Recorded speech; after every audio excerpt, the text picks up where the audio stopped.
കേന്ദ്ര സർക്കാരിന്റെ കടൽ മണൽ ഖനന കൊള്ളയ്ക്കെതിരെ രാജ്ഭവന് മുന്നിൽ രാപ്പകൽ സമരവുമായി കേരള സംസ്ഥാന മത്സ്യത്തൊഴിലാളി ഫെഡറേഷൻ.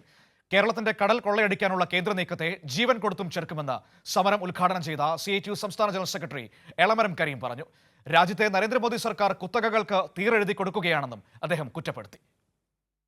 സംസ്ഥാനത്തിന്റെ എതിർപ്പ് മറികടന്നാണ് കടൽ മണൽ ഖനനം സ്വകാര്യ വ്യക്തികളെ ഏൽപ്പിക്കാനുള്ള കേന്ദ്ര തീരുമാനം. എന്നാൽ സംസ്ഥാന സർക്കാരിനെ കുറ്റപ്പെടുത്താനാണ് കോൺഗ്രസും ഒരു വിഭാഗം മാധ്യമങ്ങളും ശ്രമിക്കുന്നതെന്ന് എളമരം കരീം പറഞ്ഞു. സ്വകാര്യവൽക്കരണ ഉദാരവൽക്കരണ നയങ്ങളിൽ BJPയും കോൺഗ്രസും ഒരേ വഞ്ചിയിൽ സഞ്ചരിക്കുകയാണ്. നരേന്ദ്രമോദി സർക്കാർ രാജ്യത്തെ കുത്തകകൾക്ക് തീരെഴുതിയെന്നും എളമരം കരീം കുറ്റപ്പെടുത്തി.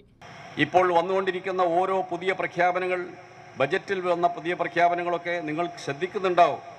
കടൽ മാത്രമല്ല, നാഷണൽ മോണിറ്റൈസേഷൻ പൈപ്പ് ലൈൻ എന്ന് പറയുന്ന ഒരു പദ്ധതിയുണ്ട്.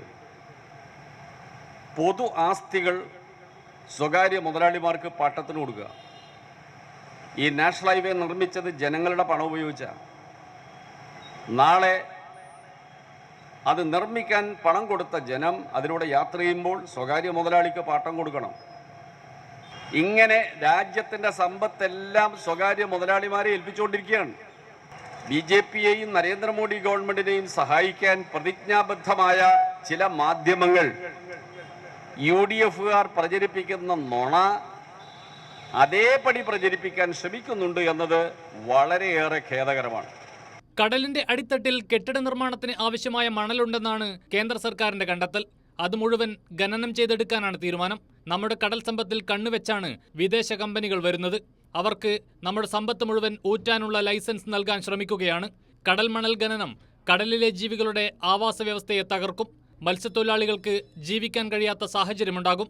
ഇത്തരം നീക്കങ്ങളെ ജീവൻ കൊടുത്തും തടയുമെന്നും എളമരം കരീം പറഞ്ഞു. വിവിധ ജില്ലകളിൽ നിന്നുള്ള നൂറുകണക്കിന് തൊഴിലാളികളാണ് സമരത്തിൽ പങ്കെടുക്കുന്നത്. കേരള സംസ്ഥാന മത്സ്യത്തൊഴിലാളി ഫെഡറേഷൻ സംസ്ഥാന ജനറൽ സെക്രട്ടറി PP ചിത്തരഞ്ജൻ അടക്കമുള്ള നേതാക്കൾ നേതൃത്വം നൽകി. നാളെയാണ് രാപ്പകൽ സമരം അവസാനിക്കുക. കൈരളി ന്യൂസ്, തിരുവനന്തപുരം.